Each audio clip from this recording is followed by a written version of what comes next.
Kalau pertemuan Ibu Mega dan Pak Prabowo, prinsipnya Ibu Mega tidak ada kendala. PDI Perjuangan Ibu Mega kemarin jelas ya. Kalau pertemuan Ibu Mega dan Pak Prabowo, prinsipnya Ibu Mega tidak ada kendala psikologis secara pribadi.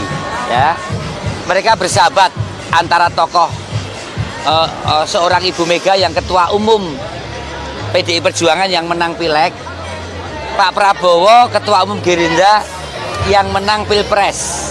Ya, tidak ada persoalan, bahkan tidak bermusuhan, bahkan bersahabat dengan diplomasi nasi goreng. Cuma pertemuan kedua beliau, saya menangkap jangan dikerangkakan dalam kerangka mau koalisi. Ya. Berikan kesempatan pertemuan kedua beliau original, tidak usah didesain, tidak usah terlalu dikonstruksikan untuk masuk kabinet misalnya. Pertemuan itu baik, apalagi dengan tujuan yang baik antar kedua tokoh akan memberikan kesejukan dalam program dinamika bangsa ini ke depan. Menurut saya yakin pasti akan ketemu. Kalau pertemuan itu terjadi, maka ada pertalian batin dan pertalian pikiran antara Ibu Mega dan Pak Prabowo.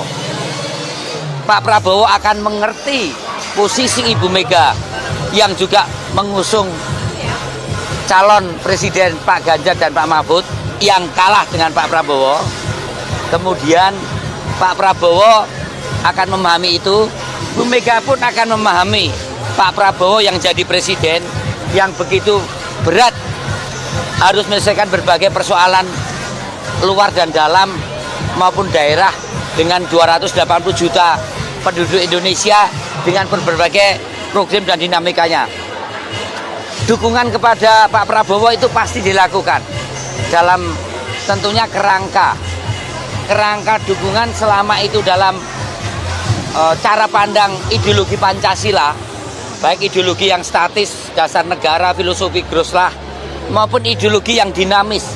Bagaimana Pancasila ditaruh di Kementerian Pertanian dengan kedaulatan pangan, bagaimana Pancasila ditaruh di tengah laut dengan pemanfaatan sumber kelautan, bagaimana Pancasila ditaruh dalam pengelolaan sumber daya mineral, bagaimana Pancasila ditaruh dalam aspek pengelolaan kesehatan, pendidikan, dan yang lainnya.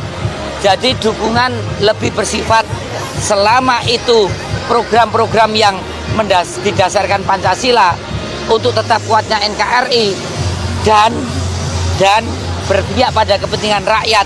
Pasti PDI Perjuangan tidak akan a priori dan tidak akan nyinyir, tidak akan waton suloyo.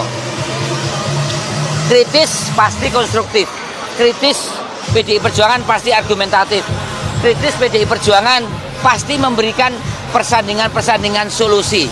Intinya PDI Perjuangan akan mendukung Pak Prabowo dengan cara yang benar dari cara pandang Pancasila, NKRI, dan kepentingan rakyat. Apakah di dalam atau di luar pemerintahan, Ibu Mega akan memutuskan selaku ketua umum maupun tentunya akan dibahas di kongres partai.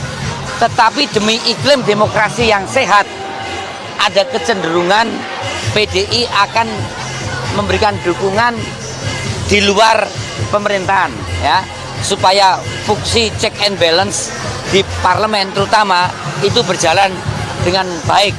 Dan saya kira Pak Prabowo juga sudah menyatakan di beberapa pertemuan dukungan lewat di luar pemerintah itu hal yang sehat buat demokrasi, yang intinya secara substansial kesejahteraan rakyat akan